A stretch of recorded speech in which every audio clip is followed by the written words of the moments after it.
Welcome, welcome, welcome. This is Edna White, and I am your host today on Keeping It Real on Purpose. And I am so glad that you are here with me today. So, we have been talking about the emotional lives of Black women. And last week's episode went so well that I thought I extended and talk about it this week. We're going to examine the emotional lives of Black women. And I'm going to lean towards the phrase that we've always heard, strong Black woman. A strong Black woman is a cultural icon. But when Black women cling to that image, rather than acknowledging and addressing the stress and the trauma so many of us have experienced, they may experience mental and physical problems. I know for myself that had happened to me because I clung to that cultural icon of being strong. And my perception of being strong was taking on everything and anything, not showing any emotion, being able to withstand, not falling in and not being vulnerable. But today I want to help you confront your pain and your suffering and to learn the tools of coping through this emotional life that we have as Black women. Do you know an estimated 8 out of 10 Black women have experienced some form of trauma? It's a big number. And it's different types of trauma for Black women. And we often endure intergenerational trauma, childhood trauma, abusive relationships, pregnancy trauma, through our own personal stories and the stories of the family members. And through my clients, I hear this. And usually it's the deep-seated root of the stressors, of the problems. But that root was never acknowledged and never brought to surface or ripped out to examine what is really going on. You see, we have to undergo an autopsy. And that autopsy really is getting opened up and removing that bad part, taking it out, putting it in a glass jar, and examining where it came from, what reason why it's there, and really look at it and how it affected whatever part that it came out of. Rather than maintaining the cultural expectation of being strong, which can lead us to anxiety, depression, hypertension, diabetes, heart disease, and more. I want to offer Black women a new framework in which to understand how their life experience has impacted them. Then I want to show you how to adopt practices for your body and your mind health. So, what is the iconic strong Black woman?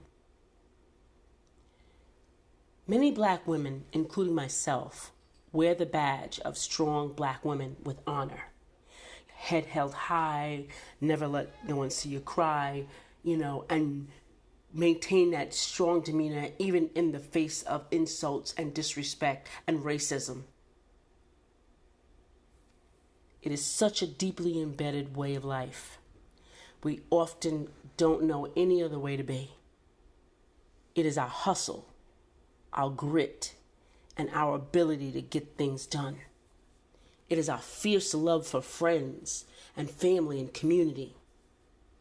often at the sacrifice of our own needs. You know that's true, right? You can feel that. You know that's true. It is our deep faithfulness and ability to get right on back to our feet. And no matter how many things or how many times we get knocked down, we get right back up. It's our ability to hold our head up high and eagerly accept the challenge whenever anybody questions our talents or capabilities. It's pushing down the pain and putting on a smile no matter what we've been gone through. What is the price for that?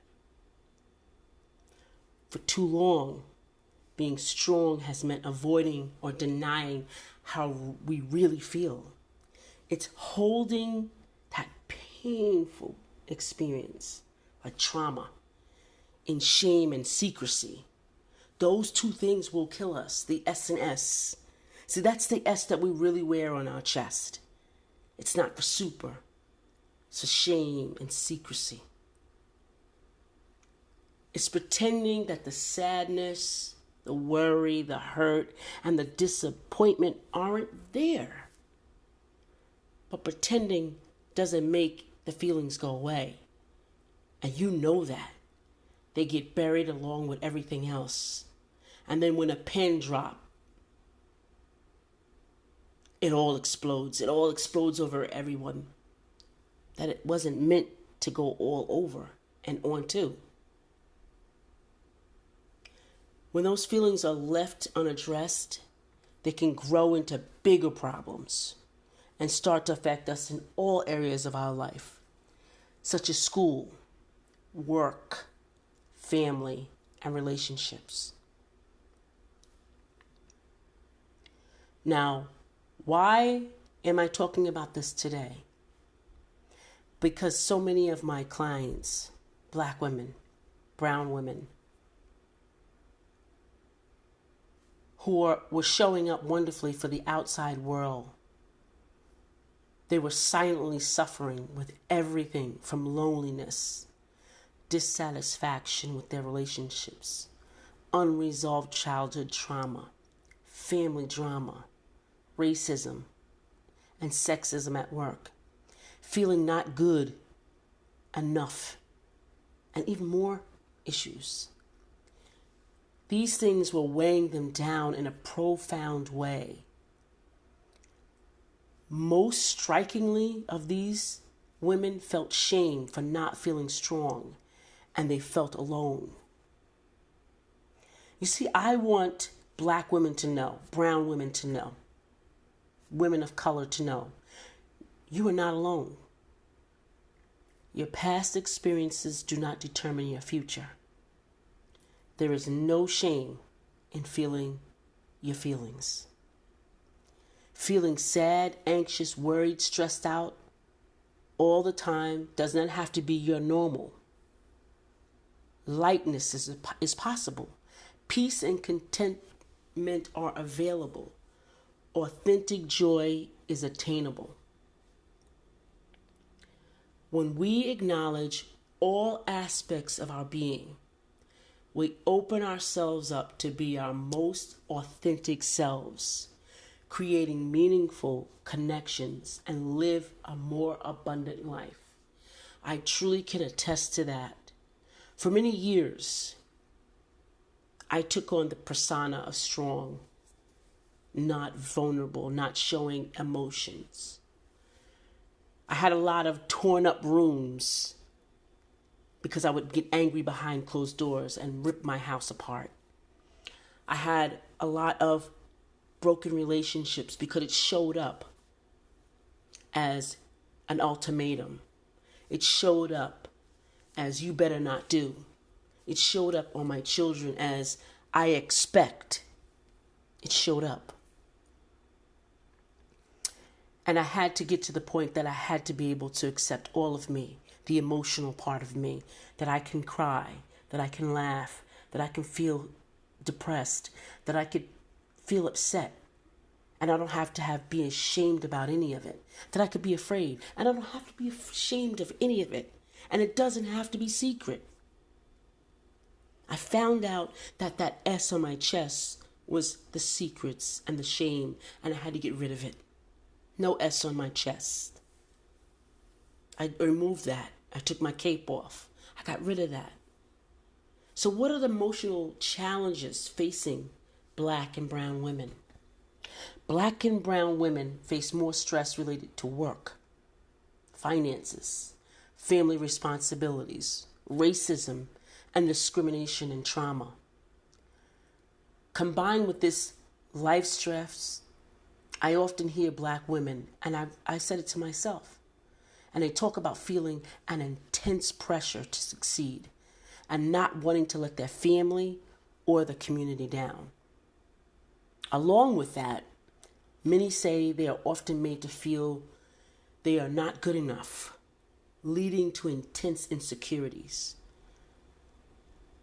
When this distress is not managed well, it can lead to depression or anxiety or physical health problems such as obesity, diabetes, and cardiovascular disease. I've learned that along the way. I was holding on to so much hate and anger that in my body, several years ago, I was forming tumors, and I didn't know why. I was exercising, good weight, but I was holding on to them. And one day, as I was getting one removed, two removed, the doctor said to me, "What are you upset about?" And I looked at him and said, "What?" He says, "Well, you haven't done anything to traumatically jar your body. You're not a rock climber. You're not falling all the time. What are you doing?" And then he said, "You don't have to answer that to me. Ask yourself to you." So I'm going to tell you that today. Ask yourself, what are you doing that you're upset about, that your obesity is taking place, your diabetes is taking place, your cardiovascular disease is taking place? Why do Black and brown women push their feelings down? From my own experience, paying attention to, acknowledging, and talking about our feelings is not something a lot of Black women, brown women, have been taught to do or have seen modeled. When I tried to talk about my feelings as a child, my mother, who I have no ill will, would say things like, "You're fine," or "You need to get over it," or "It ain't the first time your feelings have been hurt, and it won't be the last time." You remember those sayings, right? And you heard them. Well, we clung to those, and we kept those. That stopped us from then revealing all of our hurts, sharing our emotions, and not being ashamed and secretive about them.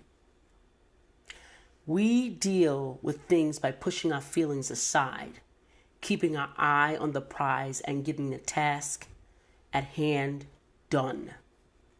This is how we survive.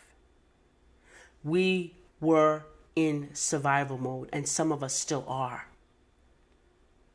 We are afraid if we slow down long enough to really think about all the difficult things that we've been through and our pain, that we'd fall apart.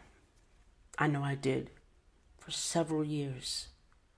That if I stopped working, if I stopped moving, I would start thinking and I would start releasing, and then everyone wouldn't think I was strong because I was a family hero. My kids wouldn't see me strong because their dad wasn't there, because their other family members wasn't supportive. Now, what does it take for us to change that? Us Black and brown women have to turn to counseling for help. Do you know that Black people are less likely than those who are white to receive mental health treatment? This is partly due to not seeing themselves as having a problem, thinking they can solve the problem on their own, or not thinking mental health treatment will be helpful. And I've seen that all over the spectrum. Even with some of the clients that I talk to, they won't get help. They won't ask for coaching. They know they need it. They resist it, and they won't do it because there's nothing wrong with me. That's the way things are. You know.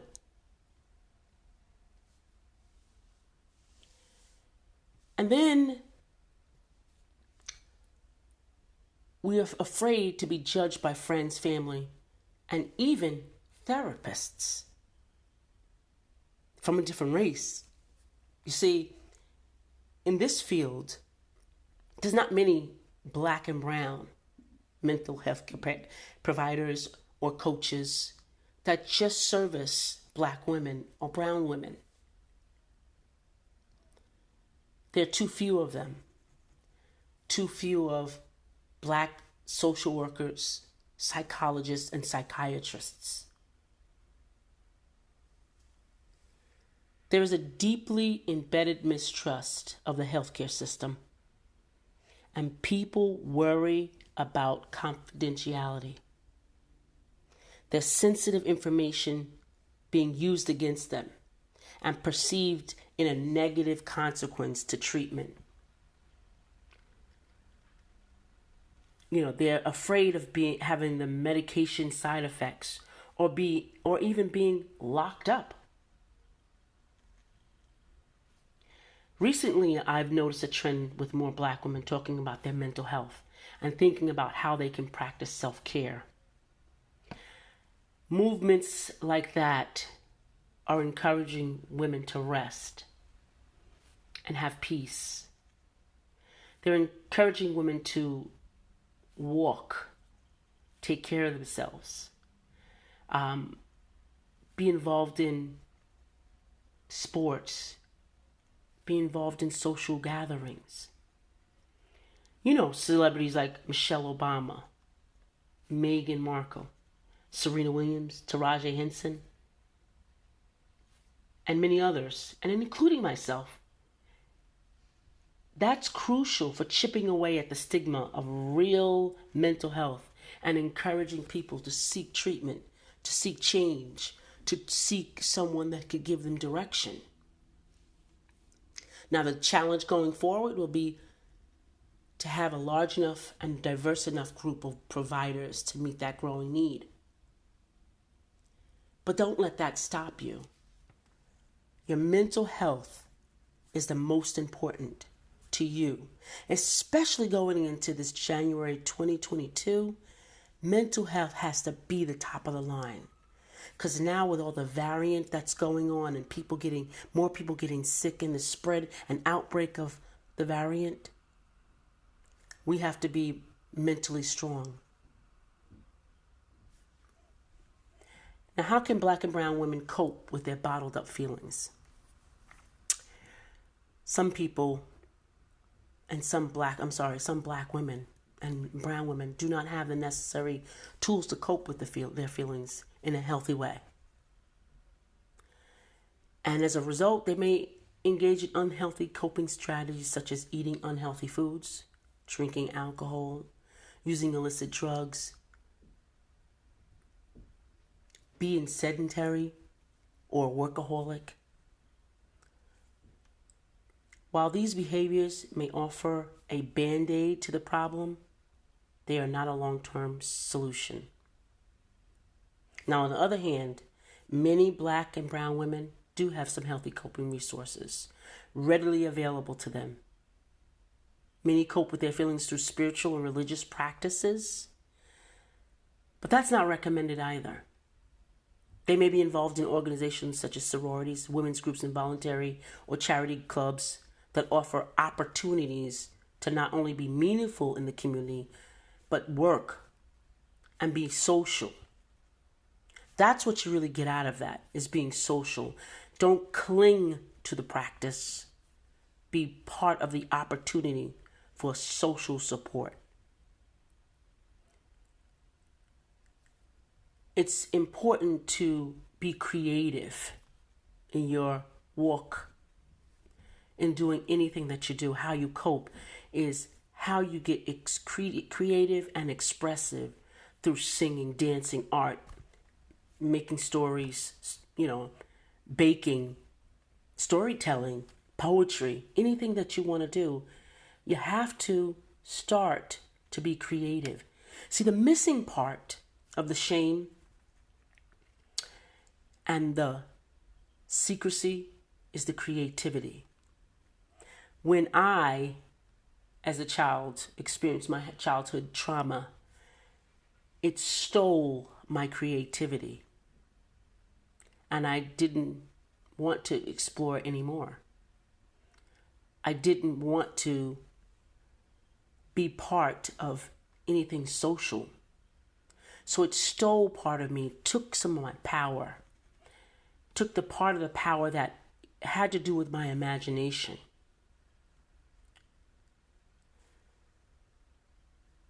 Get your power back. Be seen, be heard, be fulfilled. Liberate yourself. And get coached. Black women, brown women. That's what I do. I want to be able to heal or restore the balance of harmony for our Black and brown women. And being in a group of people that allows you to be yourself without having the stigma of shame and secrecy, and really say, I enjoy listening to Earth, Wind, and Fire without that restriction. No, you can't listen to that. You can only listen to this type of music. Or no, you can't wear that. You can only wear this. Being yourself is without restriction from outside. Because being yourself, you don't really put restrictions on yourself. You don't really say, I don't like something, unless you don't like it. Outside communities that impose those restraints on you are not what you want, not what you want to be. You want to be your authentic self so your wings can open up and you can really fly. You want to be able to address your trauma in a safe place with a safe person. You want to be able to cry when you need to and express what you need to express, but in a healthy way. You want to get to the root of your trauma and to connect or reconnect to your whole self. That's what you want. You want to have that experience, because what's holding you down is your emotional trauma. That has to do with your thoughts, your feelings, and your memories that are related to that trauma that you experienced. And then over the years, as you grow, they become part of an intense, prolonged trauma. It's like living that day over again in a different way. It's like living with PTSD and your life keeps getting disrupted. It's like self-medicating. It's like the underlying factor of the pain, like it just happened. And feeling that prolonged trauma, the intensity, disruptive memories, persistence, exhaustion, depression, paranoia, like everyone is like talking about me, or just to feel like everyone's against me. Your sleep disturbances and disorders, physical sensations, fear and anxiety, and continuous distress is the emotional trauma that you're going to feel. If you do not take care of this, if you do not take care and heal and restore back the balance and harmony of being your whole self. I hope today that you heard something from me that I would like to get some comments on. Audience, I know that, this is an intense subject, and I know that it's going to take a lot to resolve that. And it's going to take better habits, and it's going to take valuable skills and life skills, and it's going to take some good tools that you can carry for the rest of your life to embed in your life so that you have the love, you have the life, you have the relationships, the healthy relationships, and you'll have the job that you are aligned to have in your purpose, on purpose. And if you're in a job that you love, that you'll have the pay that you deserve, because you deserve to have pay. You deserve to be paid for what you're worth. But because of that, I am strong. I am a strong black woman with the S on your chest for shame and secrecy. You don't have it. Begin today and set yourself free to see and feel free. This is Edna J. White, and I'm so glad that you were here with me, audience. Thank you. Thank you for being here with me today, and I applaud you every day for every Wednesday that you show up for me. Thank you, because you're putting this Keeping It Real on purpose on the map, and I thank you for that.